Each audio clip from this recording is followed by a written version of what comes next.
And once again, welcome to the Los Angeles Birders webinar for tonight. We are so pleased to have Kimball Garrett with us tonight to talk about the Los Angeles County Bird List. And to introduce Kimball, we have Tori Fay, our program chair, here to introduce him. Great. I think I said that. Anyways, I'll say it again. Tori, you're up. Okay, thanks, Ron. Kimball Garrett is a foundational figure in Los Angeles birding and ornithological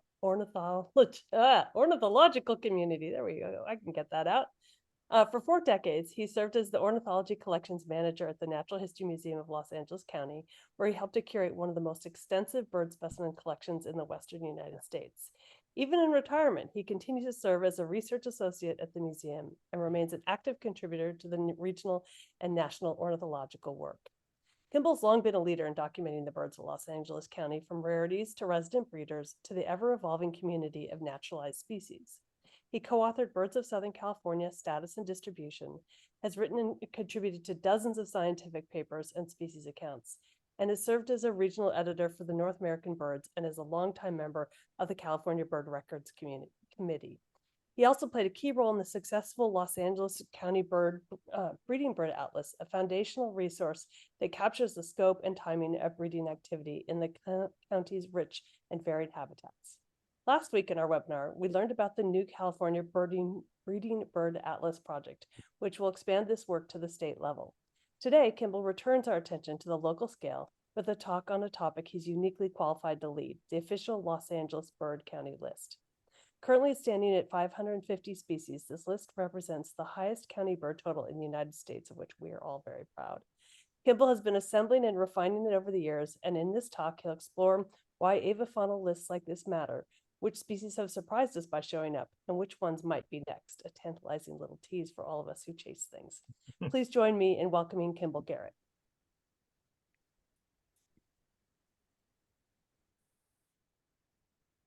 Okay, well, thank you very much, Tori. Appreciate that. Let me get my screen up here. Okay, it went away. Where is it? Here it is. No, your screen. Oops, something went wrong. Please close all browsers and rejoin the meeting. Uh-oh. I think that might be you, Ron. Oh, there you are. You're up and running now, Kimball. That's not me. I'm still here. Oh, let me So rephrase let that. me, get in. Your slides are up and running, but you need presentation mode. Yeah, there you go. There you go. Okay, Perfect. is that up? As everybody can see my Yes, looks great to congratulatory me. LA Dodgers title slide. You look So great. here we It are looks... in America's Birdiest County. We thought we would celebrate that tonight by talking a little bit about the LA County Bird List.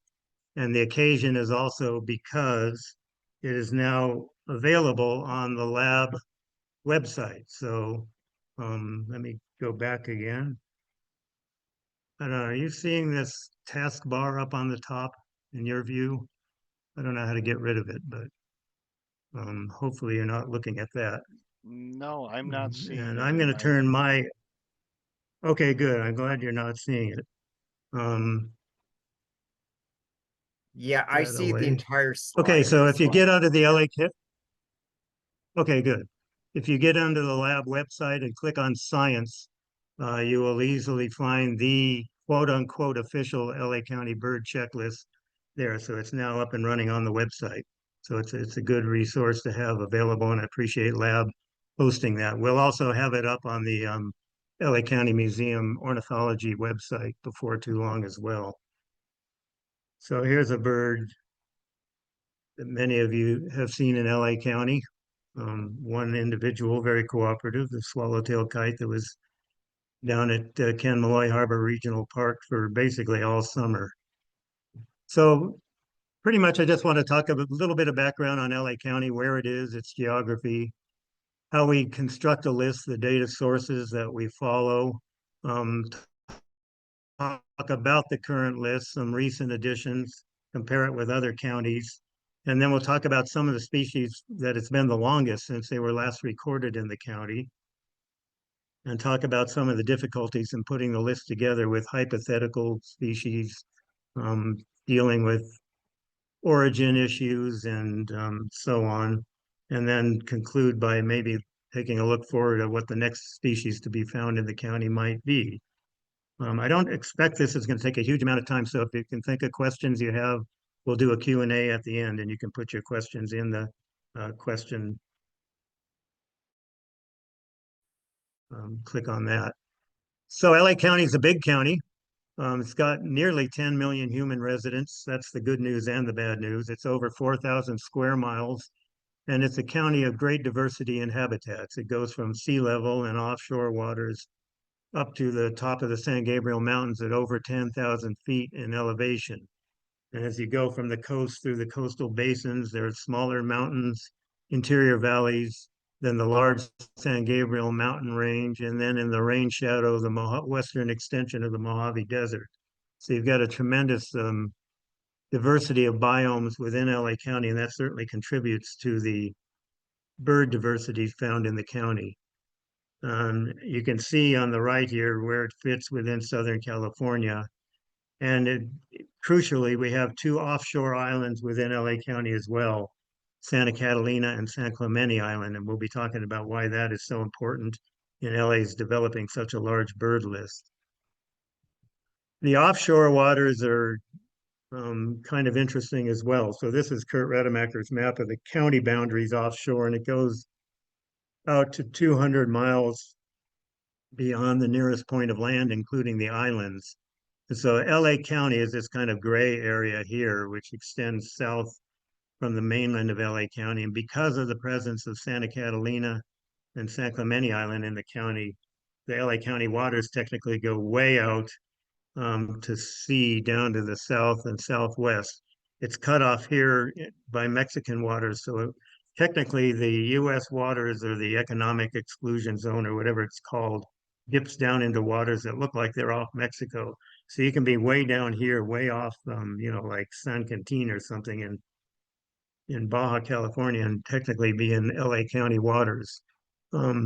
Because San Clemente Island is in LA County, that really squeezes especially San Diego County and their waters. But actually, ironically, San Diego County has probably got more rare seabirds recorded in its offshore waters than LA County does. So they've got some catching up to do. The other interesting thing is that Santa Barbara Island is in Santa Barbara County. So it's a little island of Santa Barbara County waters that's actually adjacent to LA County. So later on, I'll be showing a slide that talks about the birds recorded in all the counties adjacent to LA, but have not yet been found in LA County. And for pelagic species, I'm considering Santa Barbara and San Diego County to be adjacent to LA, even though on land, of course, they're not adjacent. So we'll get to that a little bit later. So how do you put together a county list or any kind of avifaunal list, and why is it important? Well, first of all, you pour through the ornithological literature for older records.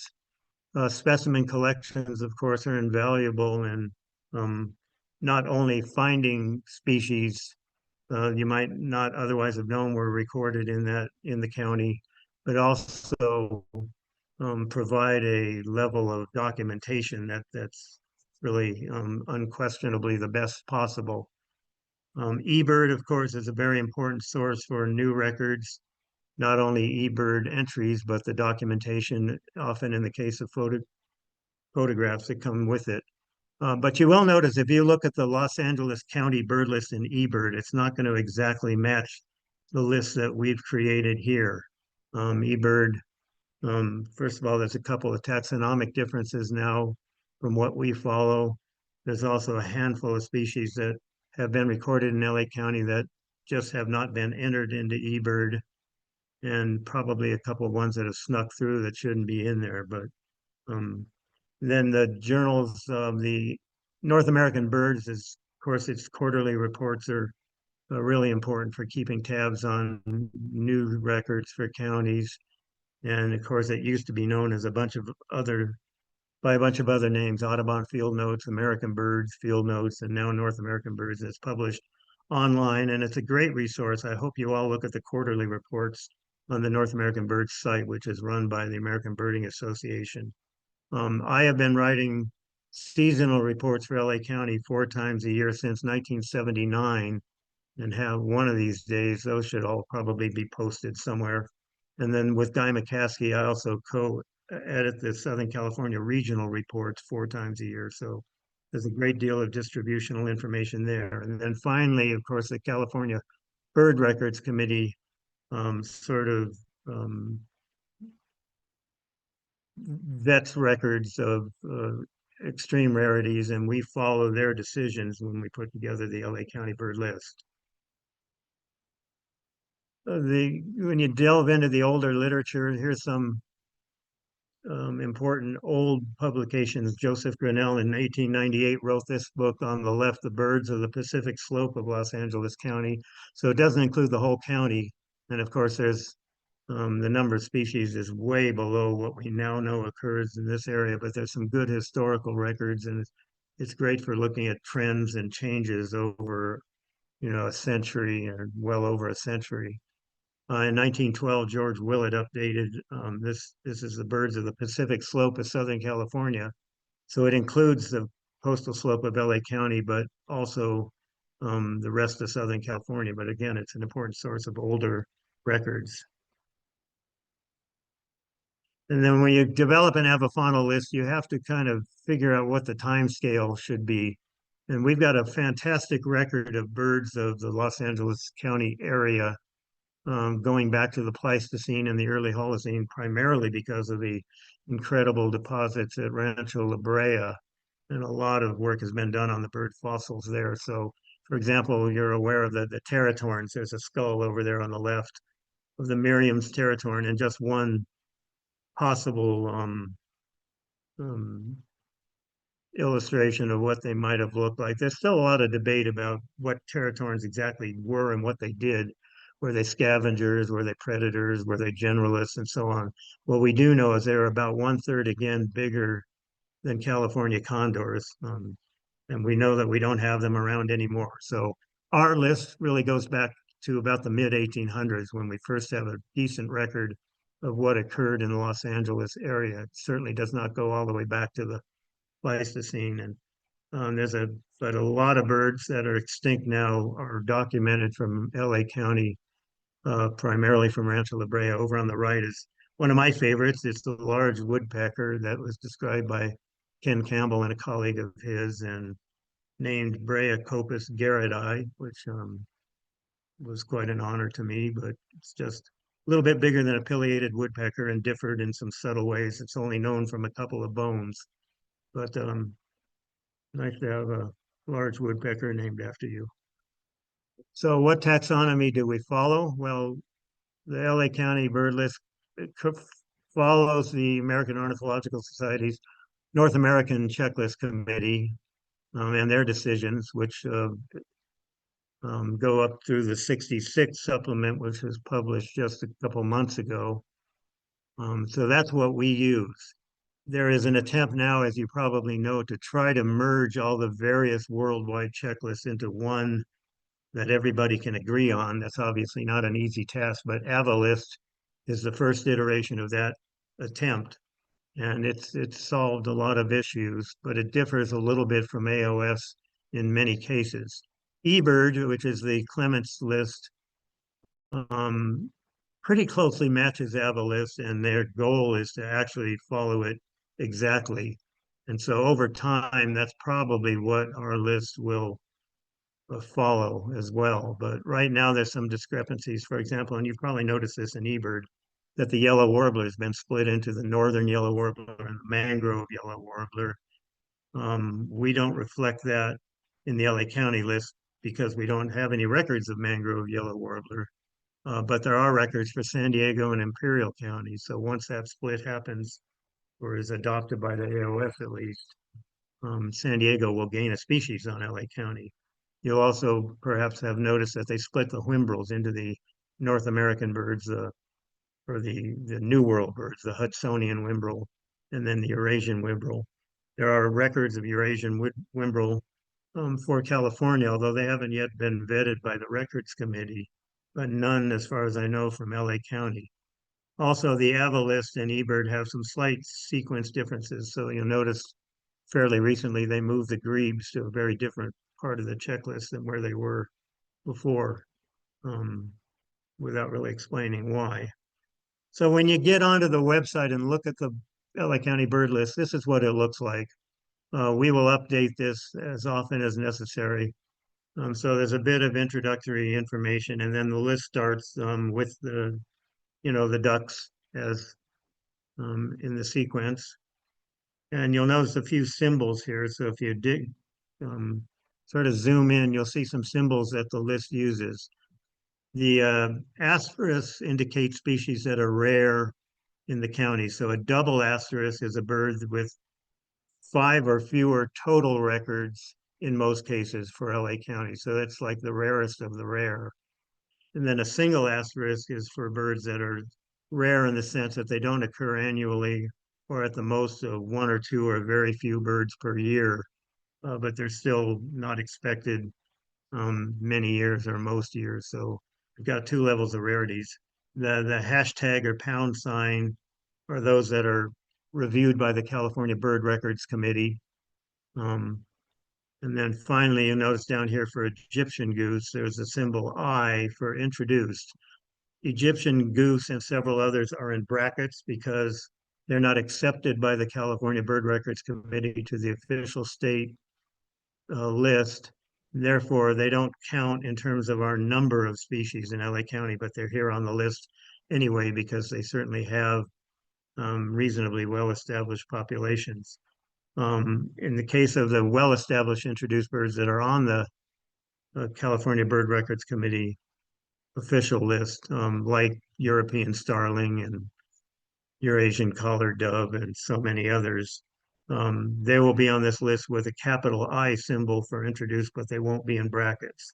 So this is what the list looks like, and I promise you not to read the whole list. That would take a long time. So the most recent additions to the county list, this July 22nd, Chris Dean found a sooty tern at Dockweiler Beach. Some of you probably got down there and saw that bird. It was only there for that day. And undoubtedly it was the same bird that was seen at Bolsa Chica in neighboring Orange County just the day before. So somewhat overdue for the county, and nice job by Chris to find that bird, get the word out, and many people got to see it. It's also, no, although not the intent of this photo, it's a really nice comparison if you look farther up and to the left of a royal tern and elegant terns side by side there. So even though it's a documentary photo of a sooty tern, it's still also a great photo comparing these 2 other much more common terns. So just again to go through some of the most recent additions besides the sooty tern, the swallowtail gull that showed up in February at Zuma Beach, that again was a 1-day bird, but many people got to see it. An anonymous e-birder, I guess that's Naresh's other name, photographed a wedge-tailed shearwater last October in the San Pedro Channel. And then both alder flycatcher and eastern wood pewee were recorded last June of 2024 for the first time in the county. It was actually an amazing early summer or late spring for eastern wood pewees. There were, I think, 7 of them in California that June. The tropical parula that was found over in Big Dalton Canyon, and then presumably the same individual showed up at Switzer, was a new LA County record in May of 2024. And the site record and photograph of swallowtail kite over Encino in April 2024, which of course preceded the much more widely seen bird this year down at Harbor Lake. And then you all know about and presumably saw the tundra bean goose that John Feenstra found out at Paiute Ponds in March of 2023, and it moved around or perhaps got moved around and ended up at Irvin Magic Johnson Park down south of downtown LA, and eventually was taken into captivity and has gone to some old folks home for geese or something somewhere. So these are just some of the recent additions. And the fall before that was an amazing one. In October of 2022, there were 4 new birds for LA County just in that 1 month. Of course, the wood warbler down by Signal Hill in Long Beach, yellow-bellied flycatcher out on Santa Catalina Island, and also in Avalon on Santa Catalina was the cerulean warbler that month. And then LA County's first sedge wren was at the Toyon landfill in Griffith Park at the end of the month in October of 2022. The photo on the right is another sedge wren that showed up just a week later out at Paiute Pond. So we had first and second records for LA County within a week or so of each other. So when you look at the checklist, it shows the diversity of birds we have in the county. They represent 23 orders of birds, 74 families, and some of the really species-rich families. Again, not surprisingly, this is true of most counties and regions in California, would be the wood warblers and the Parulidae, 43 species, 42 species of quaquiforms, the Anatidae, or the ducks and geese, 39 species of sandpipers and their relatives and the Scolopacidae, 34 species of gulls, terns, and skimmers, 30 species of New World sparrows and the Passarellidae, and 27 tyrant flycatchers and the Tyrannidae. And although it's not a major number of species, the Muscocapita is kind of interesting with 4 species in LA County. That's the old world flycatchers and chats. And the 4 of California's 8 species have been found in LA County. And all 8 of those species from California are vagrants, basically from the Palearctic. And so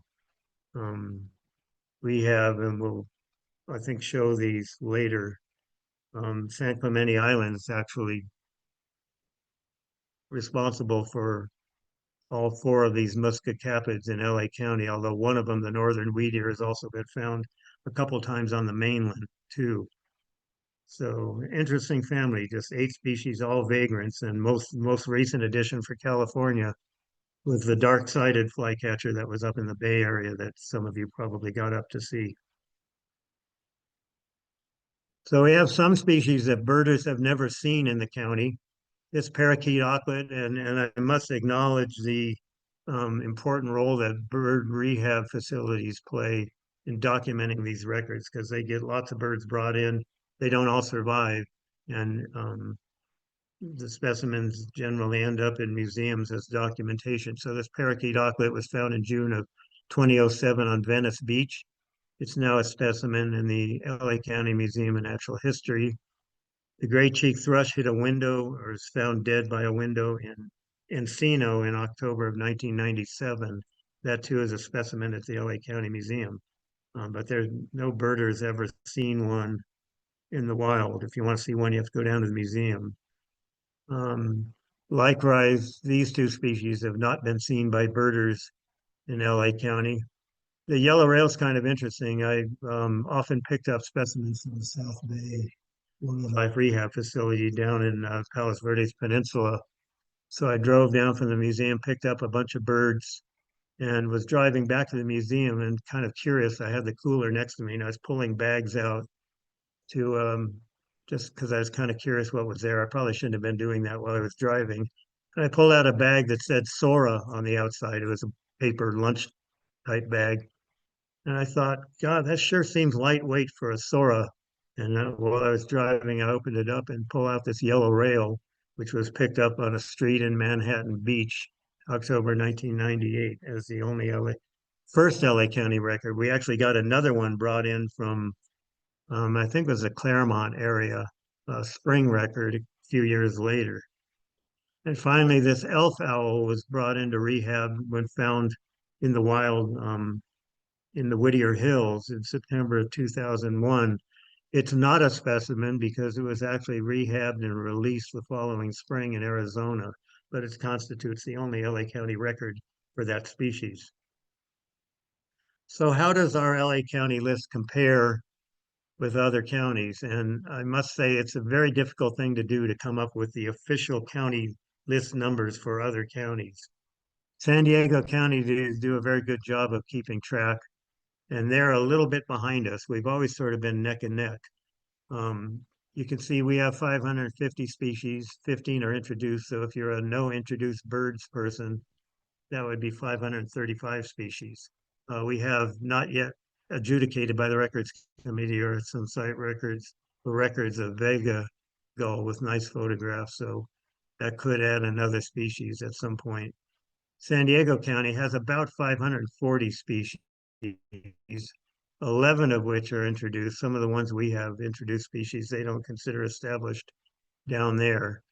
So their NIB list is 529, but they have pending records that the committee will be voting on, the records committee, of ruby-throated hummingbird, black-billed cuckoo, and then again, like LA County, Vega gull. So that could add 3 more for them. Plus, they have a well-documented record of a mangrove yellow warbler. So once that split is adopted by AOS, if it is, that's another species. So if all those got added, they'd actually be within about 3 or 4 species of LA County. Santa Barbara is around 511. There are many other coastal counties in California that are over 500. Um, I just pulled one out, according to eBird at least, the Cape May, New Jersey list is 446. Counties in the east tend to be small and not have as much habitat diversity as counties in California. So we have a lot of unfair advantages. And finally, I'll just note that California as a state has a list right now of 691 species, although that's going to go up by 3 or 4 once some new records are treated by the Records Committee. So LA County has roughly 80% of all of California's species. Why is our species total so high? Well, again, we've got a lot of land in LA County, over 4,000 square miles. And as I mentioned before, we've got this elevational gradient that also leads to great habitat diversity, many different biomes, many unique habitats. But also from the human standpoint, there's a very long history of ornithological exploration in LA County, a lot of research centers, universities, museums, and so on, with a lot of field work that they've sponsored. And the good, again, good and bad news is a huge human population, 9.7 million people. But that translates to a lot of birders. And the number of birders just seems to be growing by leaps and bounds every year. There's over 27,000 uh, separate e-birders who have submitted checklists for LA County, and over 693,000 checklists have been submitted. This number of birders is important because most of the new additions that we will see in the future will probably be vagrants rather than just slight range expansions of adjacent species. So, and how do you find vagrants? Well, you cover areas like crazy. You get birders out covering every park, every coastal promontory, every wetland, and so on. So with this many birders, we've got really great coverage in LA County now. And it doesn't hurt to have San Clemente and Santa Catalina Islands as well. So the San Clemente Island effect is pretty substantial, not only because it gives us so much more offshore waters, but the number of first and only county records from San Clemente Island is pretty staggering. Ruby-throated hummingbird, Eurasian wryneck, which was quite a shock. And then these are 2 of the muscicaphids, the Asian stonechat and blue throat, recorded from there. There's also records of red flank bluetail, but of course we now have a mainland record of that. And the northern wheat ear, which also has a couple of mainland records. And then again, our only county records of redpoll, mist longspur, snow bunting, and Connecticut warbler all come from San Clemente Island. And just it's interesting too that the wryneck, stonechat, and bluethroat, those are the only records for all of California. So that whatever court put San Clemente Island into LA County, and it's been that way ever since the county was formed, sure gave us a lot of birds.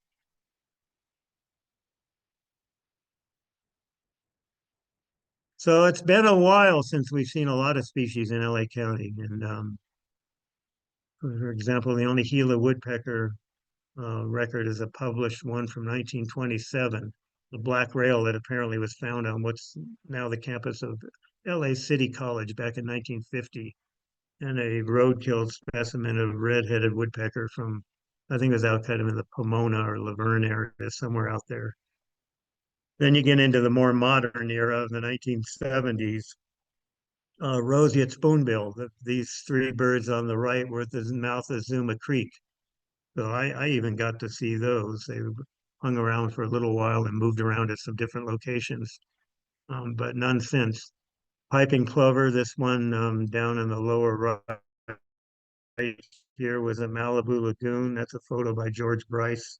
Somehow the attribution for the photo got covered by the picture there. And I don't know who took the spoonbill picture. I don't have a record of that, so I apologize for that. Um, Gargany, there was a bird that returned for 2 or 3 springs down at El Dorado Park in Long Beach. Bohemian waxwing, that one big flight of them out in the Vallermo area back in 1977. Goshawk, there have been some claims, but the last well-documented record that I know of was 1978. That may be the one at South Coast Botanic Garden. Gray-tailed tattler at the Lancaster sewage ponds back in July of 1981. Black-headed gull, there's a few records, Redondo Beach and the LA River. Bendire's thrasher, again, it's been a long time. There was one at Barbara Elliott's house in Malibu. There was at least one out in the Antelope Valley, and I think one at maybe it's Point Furman. Violet-crowned hummingbird was coming to a feeder in Bouquet Canyon in Santa Clarita back in Memorial Day time of 1987. The pileated woodpecker, that's my wonderful photo there of this blurry pileated woodpecker flying over Malibu Lagoon in August of 1989. There's also a sandwich tern record for Malibu Lagoon. Common nighthawk occurred 2 or 3 different years up at Table Mountain in the San Gabriels. Thick-billed murre on a pelagic trip off from San Pedro, 1994. The stonechat we talked about on San Clemente Island. Groove-billed ani, birds at Whittier Narrows and Lomita, the Lomita Channel near Harbor Lake are the 2 county records. And this is sort of amazing. Tufted duck was quite regular. I mean, it'd show up many winters. There'd be one at Quail Lake or Pyramid Lake or Castaic Lake, Pudding Stone Reservoir. It seemed quite regular, and then they just stopped showing up. So as far as I know, we haven't had a tufted duck in LA County since 1996. And finally, the gray cheek thrush and yellow-railed specimens that I mentioned before. So be nice to go out and find some of these. It's been a long time. Now, don't worry about all the fine print here, but these are species recorded in counties adjacent to LA County, but not within LA County. So you can see it's quite a long list. And as I mentioned early on, for seabirds at least, I've also considered both Santa Barbara and San Diego counties to be adjacent, at least for seabird records at sea. You know, for example, we look down here in the ring storm petrel, Ainley storm petrel in Santa Barbara County, gray-faced petrel in San Diego County, Juanines petrel in Santa Barbara County, and so on. Streaked shearwater in both Santa Barbara and San Diego counties. I didn't include seabirds that were found only on land. So, for example, the Newell shearwater from San Diego County was not seen at sea. So I didn't put this on the list, but it's, again, quite a long list of birds that are LA adjacent, I guess you could see, including, if you go down here to the right, olive-backed pipit, and now 2 records not that far from LA County in Orange County. Now, some of these are never going to show up in LA County. For example, Abert's towhee, they're in the eastern San Bernardino County on the Colorado River, but that's a lot of territory they'd have to cross to get to LA County. It doesn't seem very likely.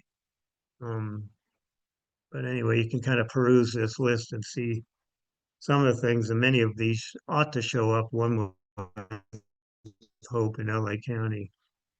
I didn't put the lesser frigate bird here, even though it was in San Diego County, but it was right on the coast rather than at sea.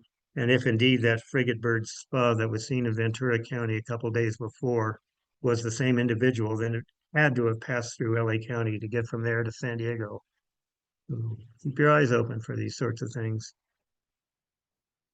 So as you stare at this bird, think about what the species unrecorded in the county that might show up next would be. This is kind of my number one that should show up in LA County. This is a Louisiana water thrush. And I don't know, maybe you can put into the chat or when we get to Q&A if you've got some other ideas. But here's just at one point I made up this list. But I would hasten to add that such predictions are rarely very accurate at all. And the next bird to show up will probably be something nobody ever thought would show up. But looking at this list, I noticed it's a little heavy on shorebirds, which probably is unrealistic because LA County really has pretty crappy shorebird habitat. We've got the LA River, which in some years has got pretty good habitat in numbers. We have Paiute Ponds, which is sometimes good, but really the shorebird habitat there has been pretty disappointing in recent years. And of course, with the government shutdown, we can't go there anyway now. There's some offshore birds. I must say, LA County, adjacent counties like, for example, Ventura, Orange, San Diego, have lots of organized boat trips that get way out and see lots of birds. LA County, we've got really relatively few organized boat trips that spend much time offshore. Been a lot of sort of privately arranged ones that have come up with some good records, but I predict somehow that the next birds that show up, at least one or two of them will be seen on pelagic trips offshore. One or two of them will probably be seen on either San Clemente or Santa Catalina Island. And one thing that's really been heartwarming lately is that birders have really discovered Santa Catalina Island as a great place for vagrants. So it's not just San Clemente. So there's been a lot more coverage of Santa Catalina Island in recent years, and a lot of good birds have shown up there. And then I probably also predict that at least one new bird will probably show up in Tori Faye's backyard in Palos Verdes because she seems to get a lot of good birds there. But of all of these, who knows? A barred owl seemed almost destined to LA County, but with the presumed culling of them, if that really goes full force, then that may stop that southward march of barred owls. Chestnut-backed chickadees seem to get farther south in Ventura County coast all the time, and I could picture one at the mouth of Zuma Creek in the Willows or something. Rufous-backed robins, streak-backed oriole, those certainly ought to show up. So you might, and things that wander widely like black vulture, common blackhawk, and so on. So you might think of some others too, but one thing that's for sure is the list will keep growing. Now, a number of things didn't quite make the official list. So, for example, the blue mockingbird that was at El Dorado Park was not accepted by the records committee because just too much concern about its natural origin, although CBRC put it on what they call the supplemental list. So it's a bird that wasn't accepted to the state list, but that a majority of CBRC members felt that it was quite likely a natural vagrant. So it's put on this supplemental list. The yellow-headed caracara was not accepted by the records committee, but it's a bird that's expanding its range, and it may show up one of these days, or this record might get revisited sometime in the future. There have been several claims on iNaturalist of birds that would be new to LA County, or in one case even to California. But there's always some issues about were the locations accurate. So social flycatcher, American woodcock, and red-bellied woodpecker were all posted on iNaturalist with identifiable photos from locations in LA County. But when sort of pressed, all of them seem to disappear from iNaturalist. So it would be nice if there were better ways to vet things on iNaturalist. Yellow-billed magpie is a bird that we kind of assumed was in LA County, but I've removed it from the list because there's no specific record. The old literature suggests they got into the Valley Oak woodlands around Thousand Oaks and undoubtedly what's now Agora, Calabasas. But again, no specific record, so it really doesn't deserve a place on the county list. And as I mentioned, there's a species, at least one right now, Vega gull, awaiting CBRC review before it's added to the state list, excuse me, to the county list. The snowy owl that showed up in San Pedro and then, of course, relocated to Cypress in Orange County was seen by hundreds and hundreds of people. Again, not accepted by the records committee, but it was a potential county first record. And then here's a bird, Ainley storm petrel, that we know has occurred in LA County, but we don't have any specific records. So a group of researchers put GPS geolocators on Ainley storm petrels during the breeding season in Guadalupe Island, and then followed their tracks. And as you can see, their tracks brought at least a few birds into what are clearly LA County waters. But we have no specific individual and date and location for these. That information exists, so one of these days we may be able to get sort of some of the raw data from these researchers and get this bird onto the LA County list. It's so difficult to identify at sea that even though they're probably out there, it's maybe not realistic to have field identified birds unless things like molt stage allow one to identify them, the species from the very similar Townsend's and Leach's storm petrels. Um, Here's an oldie, the fork-tailed flycatcher that's supposedly a specimen from Santa Monica in 1883, but the specimen no longer exists. And there's, again, just too much question about the exact details. It's kind of a secondhand sort of thing. So we don't have fork-tailed flycatcher on the LA County list. And then the other decisions to be made are the naturalized species. Right now, there are some that are very well established in LA County, but they're not yet accepted by the Bird Records Committee and therefore not on the official LA County list. So, for example, the upper left bird here, Swinhoe's white-eye, is now a very common bird in coastal southern LA County. Um, and the pintail white on the upper right, again, very well established. So the Records Committee will be dealing with these and undoubtedly adding them to the state list, which means we would add them to the county list within the next couple of years. The biggest holdup is this requirement that they've got proven breeding for at least 15 years. And we're just a little bit short of that for both of these right now. But especially with the white eye that's just taking over the world, the committee may want to make sort of an exception to that. Hard to know what will happen with the others, but so I predict that before long, we'll get Swinhoe's white-eye added to the official list. Same thing with the pintail white-eye. Then there's several birds. The Egyptian goose is an example that clearly has well-established populations, but they're not overwhelmingly abundant, haven't spread a huge amount. So the Records Committee may be a little more reluctant to add them to the state list. And then finally, there's several others that are just in very small numbers, but with only occasional or intermittent breeding, things like European goldfinch, bronze manakin, a couple others. So I don't expect those would be added to the state list and therefore not on the official county list. And then there are other non-native species that just need some decisions made. So, for example, there was a small population of wild turkeys on Catalina Island. It's apparently not extant anymore. Then rumors of releases in the San Gabriels, although I don't know of any turkeys there. So it's not on the LA County list. And it's the only CBRC accepted non-native bird in California. It's not on the LA County list along other than the white-tailed ptarmigan in the Sierra Nevada and the ringneck pheasant, which is spelled wrong here. I apologize, and also very common in some agricultural areas. Pheasants did have populations in LA County probably into the 1960s, but they didn't survive urbanization, and therefore we just kind of consider they're never really established. Indian peafowl have never been added to the state list, and we're kind of reluctant to add species that have programs to cull the populations. So that would apply to mute swan as well, which is not on the California list, even though there are quite a few of them in Northern California. But in fact, very recently they've opened up hunting on mute swans because they kind of want to get rid of them.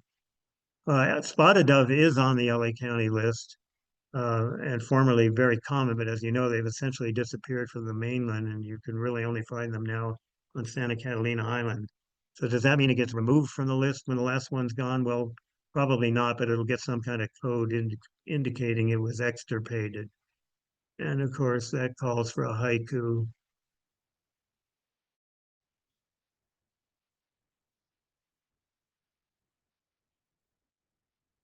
So in the future, we'll make updates to this LA County list as needed. So every time there's a new species added, or there's taxonomic or nomenclatural changes, we'll go ahead and put a new version on. So if you cite the list, be sure to cite the date that's on the list, because we'll just put a new date when we change it. Ultimately, just a simple list is not that helpful, but once it's expanded to annotate things like range and habitat and seasonal status and trends and so on, it can be a very useful document. So down the road, this is something we would love to do. I think it'll take a team of people. I've been playing around with it for a long time. So here, for example, is a species account, kind of fleshed out for scaly-breasted munia, which has a capsule statement of status, a note on the taxonomy and subspecies involved, distribution within the county, habitat, movements and seasonality, population trends, conservation issues, and so on. And then the documentation in terms of specimens, photographs, and so on. So you can imagine doing this kind of account for all 550 plus species take a lot of work. So I think eventually it'd be great to get enthusiastic people, undoubtedly some of you in the audience right now, to maybe take some of these sections and research them. So it'd be nice to get a team together to work on that. In the meantime, I'm just doing as much as I can on my own. And that is what I wanted to present tonight. So I'm hoping there might be some discussion and questions. So if you want to use the questions or the chat, we'll let Mark or Tori or whoever does this sort of moderate the questions, and or comments, or your additions to the next species to be found in the county and so on. Um, be nice to hear your Wonderful. thoughts on that. So I'm willing to entertain questions, and thank you very much for listening. Yeah, That thank you so was much, Kimball. wonderful. Yes, thank you, Kimball. That was wonderful. If you have questions, please pop them into the Q&A section down at the bottom of your screen. That way we have a chance to keep track of them, make sure we don't miss anything. And you can make comments in the Q&A, as many people have done and are doing. Kimball, can I Wow. start us off with a question? You mentioned Sure, that go ahead. as we add more birds, they're likely to be vagrants. But I assume climate change is also changing things, maybe perhaps more in this range expansion way, and so maybe not cause us to have any increased numbers. But are there any other changes as a result of climate change that you might see that might actually lead to increased numbers? Yeah, but it's kind of hard to predict what those would be. I mean, climate change is such a hodgepodge of Hmm. of causation that for example, now they're having some of the coldest weather they've ever had at this time of year in much of the northeastern U.S. So the skeptics will say, "Well, what are you talking about global warming? Look how cold it is." And so whenever you try and kind of guess what climate change is going to do, there's been a lot of research on how it's impacting birds, but one would kind of expect in general that birds of warmer climates and habitats would expand northward, and that we might see fewer um, northern birds maybe coming as far south, and that their populations would diminish, and a lot of seabird populations would likely diminish, and so on. So I think most of the effects will be negative, but there are things that are pushing north. So, you look at what's happened with neotropic cormorant in the last couple decades. I mean, this is a bird. We all rushed out to look for the first couple that were found in LA County not that long ago, and now they're seemingly all over the place, along with things like yellow-crowned night heron. So these are sort of subtropical birds that are pushing north. Will there be others? Well, who knows? Maybe I always thought that limpkin is a bird, the way it's and expanding northward and wandering, throw them out, and maybe we can throw a bunch into Paiute ponds or something and see if we can get some limpkins there. Who knows? But a lot of these things do seem to be moving north, but there could be other movements indirectly caused by climate change as well. But unfortunately, most of the results of climate change are going to be more negative, things that we had Yeah. hoped might show up, but probably won't now that they're doomed to extinction. So a Yeah. good question. Who knows? Mhm. I can stop sharing my screen, but in case we want to go back Okay. to any slides, I thought I'd leave this No, open. that sounds Oh, fine. You keep So, it up. that's fine. Keeping it up is just fine because we might want to. I don't know. We do have a question in the okay. Q&A. Lance asks, "What was the evidence for common nighthawks near Table Mountain? Were there photos or recordings?" Do you Um, remember? the first ones found were mine on both the evening of one day when I was camping at Table Mountain and then the following morning of a flock of birds. I mean, there were several. There were like a dozen or something hauling their heads off. That was Hmm. back before I had any camera that could take a picture of birds and before anybody recorded anything. Um, John Dunn and his Wings tour group had birds there a couple years later, about the same time of year. And I think there was one other record a couple years after that. So there's site records with good written descriptions of plumage and calls. Um, we don't have for my LA County list, I don't have a requirement that there be specimens or identifiable photos or recordings. Um, there was, sorry, when we go back to a lot of these older records, the standard kind of documentation was written descriptions. And some of them, I must say, were very good and thorough. Good and thorough written descriptions don't really happen anymore. A, because everybody gets photos or recordings, and B, because I think most birders now just have no appetite for writing descriptions, which is a shame. I mean, it's something everybody ought to practice doing and do. But yeah, no, there's very good evidence for those common nighthawks. And as you know, Lance, there have been some reports and claims since then that um, have not been well documented. Other questions, Great, thank comments, you. anything? So Yes. there's another one in the Q&A by Benjamin Ewing. In your opinion, what is the most surprising record from LA County?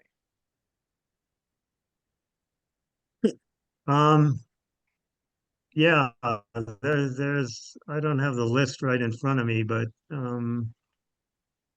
I would say probably the Eurasian wryneck on San Clemente Island, which was photographed. I mean, there's no question what it was.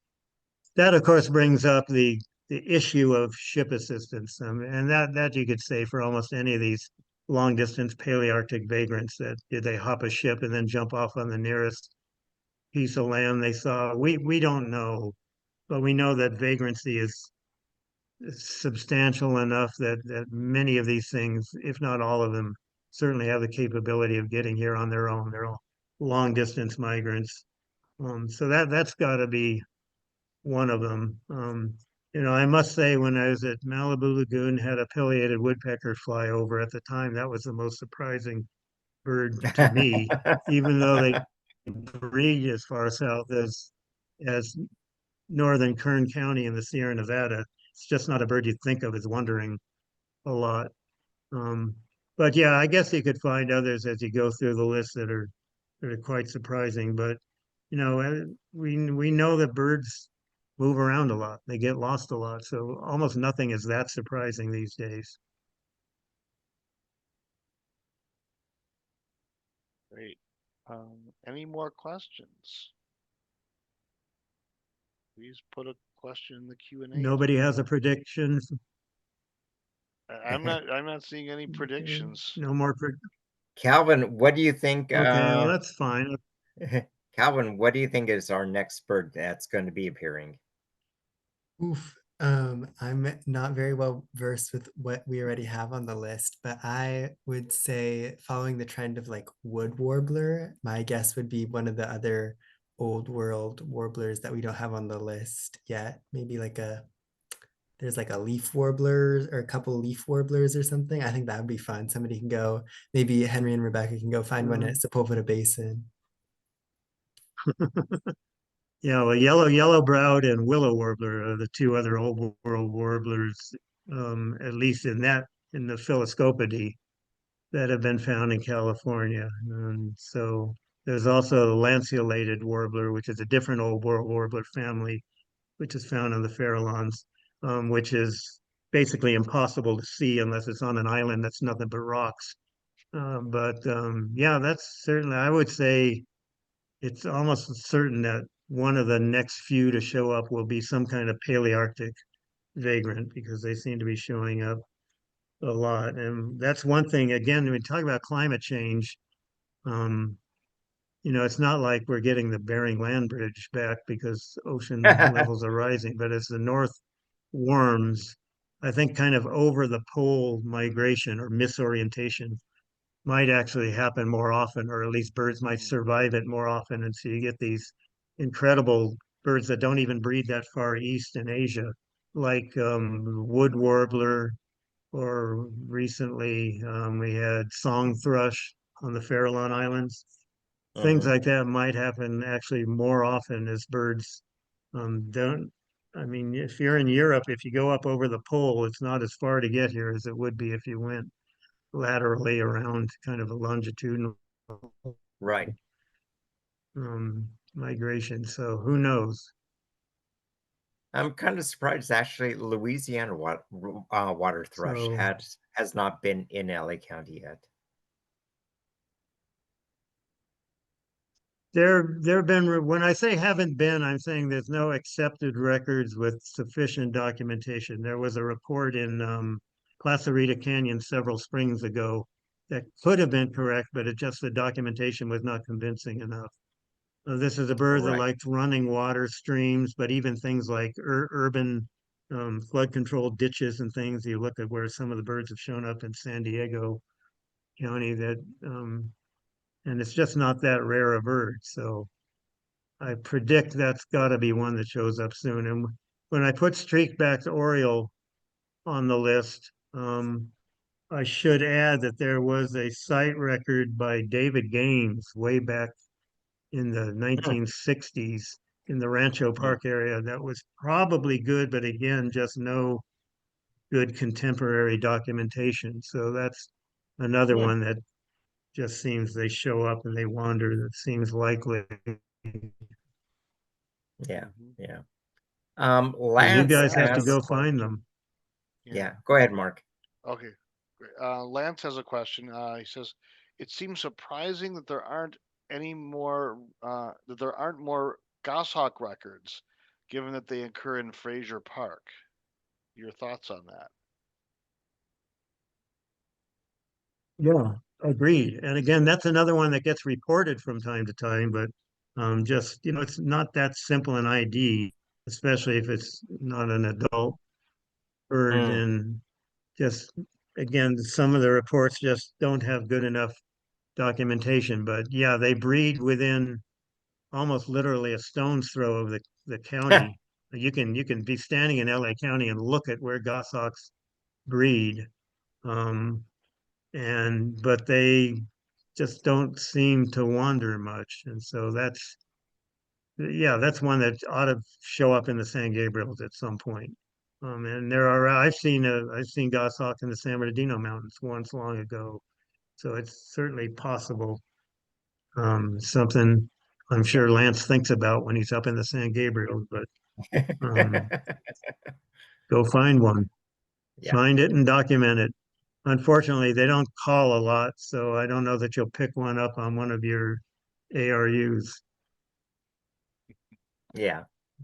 I have a question. I noticed a lot of the birds on your like list were like the wanderers, the like raptors that like to wander, the black vultures, the common black hawks. Where in LA County would you think one of those would show up? Because we don't have like or do we have like a hawk migration funnel point that somewhere that we should be looking at these for more closely than other places in the county? The answer is yes, there are places that you should look for them more closely, but I don't know what those places are. We've never really quite figured out hawk migration routes in LA County. Um, we know the moving along the Santa Monica Mountains, the moving along certainly in spring along the southern face of the San Gabriels. So it wouldn't shock me to get something like that moving, even with vultures and swains and hawks in the spring there. In fall, it's not quite so clear cut. Most of the broad-winged hawk records are near the coast. Um, Common black hawk will, it's kind of a habitat specialist. So unless you're lucky to get a bird on the move, I would think of looking at, a place like Ken Malloy Harbor Regional Park or maybe out at Paiute Ponds. They're kind of an extensive wetland area with lots of, crayfish or frogs or things like that for them to eat and good sized trees. Black Mhm. vultures, who knows? I mean, Yeah. they could wander almost anywhere. It's kind of like Kara Kara. You never know where one's going to show up, maybe in a garbage dump somewhere. Cool. Thank you. Cool. Another question. This comes from the YouTube live stream by David Couple. When the canary wing parakeet was split, was it immediately apparent which populations within LA County were yellow chevron and which represented white winged populations? Yeah, David, we know that pretty well. And we know that essentially what happened is the originally established birds were white-winged parakeets down around San Pedro and Palos Verdes. And then starting in the early 1980s, there was a huge shift toward yellow chevron parakeets. And this is before the split, but we knew which was which. And that Mhm. undoubtedly had to do with laws on importation and where birds were being Yeah. imported from, both legally and illegally. So the source areas seem to have switched somehow between the 1960s and 1980s, where instead of Interesting. having white-winged parakeets brought in, we were getting yellow chevron parakeets brought in, and they boomed, whereas the white wings pretty much died out because I guess the populations weren't being augmented by newer releases. Now, white wings have kind of held on. There have been a few here and there. For a while, there were some down in Huntington Park, but now it just seems like the odd one or two here and there. Whereas the yellow chevrons, obviously, are the ones that really took and have sort of boomed and even spread down into Orange County and eastward as Mhm. well. So, yeah, we have a pretty good record of what's happened there. Cool. I just have a really quick question, which is I So haven't had a chance I to don't ask want to any of our drag this friends. out. Yeah. Oh, a few more. Few more. Mine's really Go ahead, fast. Party. I'm just wondering what the odds do you guys think Sure. about the swallowtail kite returning to Ken Malloy? What are the odds? That's a good question. The records committee has really struggled with all these swallowtail kite records. So, for example, when the bird was seen and photographed in Encino, the observer said there was another one right with it that she didn't get a photo of. So there are two birds. One showed up in Ventura County a few days after that. If there were two in Encino, we don't know which of those two was the one in Ventura County. And then later, a couple weeks later than that, or I don't know the exact time frame, bird showed up um, in the Bay Area and actually Point Reyes and the Farallon Islands. And I think the records committee has kind of assumed that the LA birds just moved north and is all one, well, two birds originally, but one of those moved all the way as far north as the Bay Area. And then this year there were swallowtail kite records in Ensenada, Mexico, San Diego, Ventura Mm. County, Ken Malloy Park, Orange County, and Riverside area out near Elsinore. How many individuals were involved, we don't know. So it's really hard to say if this was, and then the birds this year, were they the same as the ones showed up last year? We absolutely don't know. My kind of inclination is to think that it's just a bird that's showing up more often and that several individuals have made it Mm. here. Um, but as you know, many vagrants do return year after year. So I'd say there's a chance, but I wouldn't say it's a good chance. We'll see. Okay, We'll see. we'll see. Betty has a question. Do you suppose with the expansion of modus tracking that something unusual will show up as tracked but not seen and reported? Oh, I hope not. Yeah, yeah, that's Kind of like angry storm possible. petrel, I guess. Yeah. Whenever, yeah, whenever these tracking things happen, the first question is, how do I know that the tracking device was really put on a bird of that species? So what I'd want to see is a photograph of that bird being fitted with that device before it's released. And then I don't know how accurate Modus is in actually picking up individuals. I assume it's pretty accurate. I know that the GPS logs were considered pretty accurate. It might have said it was here and it was really 200 meters somewhere else, but at least it gets you in the right county. But yeah, I don't know if that happens, but it'll probably create a nightmare if it does. Interesting. Great. Um, So, uh, Asha asks, with the rise in birders, are there opportunities or specific recommendations to promote the submission of deceased birds that people find, like flying into windows, to conservation agencies or museums? Yeah. What should you do with your dead birds?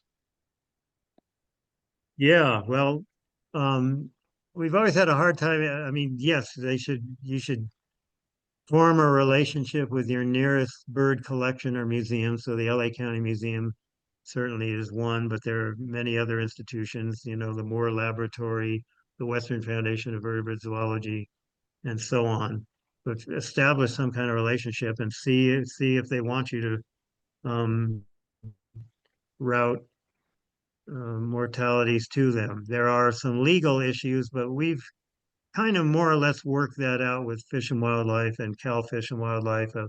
If somebody in the public picks this up with the express intent to get it to a permitted collection, that they can do that. They're not going to get hassled or busted. Technically, the letter of the law says you can't have in your possession a protected bird, but I think the agencies have realized that the information we get from these as specimens um, is worth kind of looking the other way when these things happen. But um, there are, for example, the LA County Museum is about to, well, they're very interested in new specimens. They were without a collections manager for several months, but we have recently hired Juliana Soto as the new collection manager. She's originally from Colombia, and Great. so we're kind of back up to full force, and they've got a number of postdocs and other people there. The only hitch there is the NSF grant to replace the specimen cabinet seems to have come through, in which case the collection will have to be closed down for quite a period of time, and the staff will be very busy with that. So you always want to check with them first, but in most cases, these institutions will be very interested. Um, and even in common birds as well, but certainly to document rarities, you'd always want to make sure you get that, um, you know, get it in the freezer, write down all the details, and then contact institutions and get it to them. So Got it. good question and good point. Mhm. Great, thank you. Another question from the YouTube live stream from David Barton. Given the recent split of red lord parrot, do we know the species that's sometimes seen in LA? Red Lord Parrot is a headache because I suspect many eBird submissions of Red Lord Parrot are probably incorrect anyway. Excuse me, Red Lord Amazon, we now call them. And I think a lot of them are misidentified red-crowned Amazons. Mhm. But there are Red Lord Parrots here. They all seem to have a substantial yellow mark on the face, which is pretty much characteristic of the northernmost populations. But I'm not, the AOS has not adopted that split. So I'm not quite aware of what eBird has done with them. But I think most likely, if you look at the morphology of the split species, whatever they are, the one that's got the obvious yellow patch on the face, if that's only one of the species, then that's the one we have. Um, so our Amazon parrots that we have here have pretty much all come from Mexico, and maybe Guatemala. areas rather than South America, unlike some of the conures, the parakeets and things that are primarily South American. But it seems more likely the Amazons that end up here are coming from the northernmost range of red-lord parrot rather than South American range. But I don't know the answer to that. Mhm. Great. Lance comments, he's wondering, it also seems like there could be new species on the list produced from nocturnal flight call records, assuming we know the calls well enough. Yeah, well, it partly depends on whether there's species that are reviewed by the records committee or not. If they're reviewed by the records committee, then I'd say yes, submit it to the committee and see what they do with it. If they accept it, we'll Mhm. put it on the list. If it's not a review species for the records committee, then we would probably make an effort to get some expert outside opinion on that and take it from there. And the amount of, if there's really crisp, clean recordings with multiple calls and things that outside experts say, yes, that's absolutely a so-and-so, it's probably acceptable. If it's a little bit more muddled or a faint recording, we'd probably say, well, let's wait till Yeah. we actually see one. Yeah, absolutely. Well, Kimball, it has been a wonderful, wonderful evening webinar. Thank you very much for presenting the list and helping us understand the importance of the LA County Bird List. And My pleasure. And thanks for all the good questions. it was wonderful. Yeah. Join us next month for another wonderful webinar. We're getting thank yous in the comments. Thank you. And we have a couple of great bird trips coming up. And I think that's it. Mark, Tori, Yep. Calvin, did you guys have anything else? No, just thank you so much, Thanks so Kimball. much, Kimball. Thank you. Yeah. Then hope to get you back presenting You're again. Well, we will. He's on We tap will, to Kate. present again soon. tentatively we're going to do an ID thing on Vireos next spring. In the Oh, spring. awesome. So That's going to that's be the plan. wonderful. Anyway, thank you to all With who were that, saying thank you. Appreciate it. lots and lots of thanks coming in. And with that, thank you all for joining us, and we will see you next month. Take care, everyone. Yep. Good night. Thank you, Kimball. Good night, everyone. Thank you again, Bye. Kimball. Take care. Thanks a lot.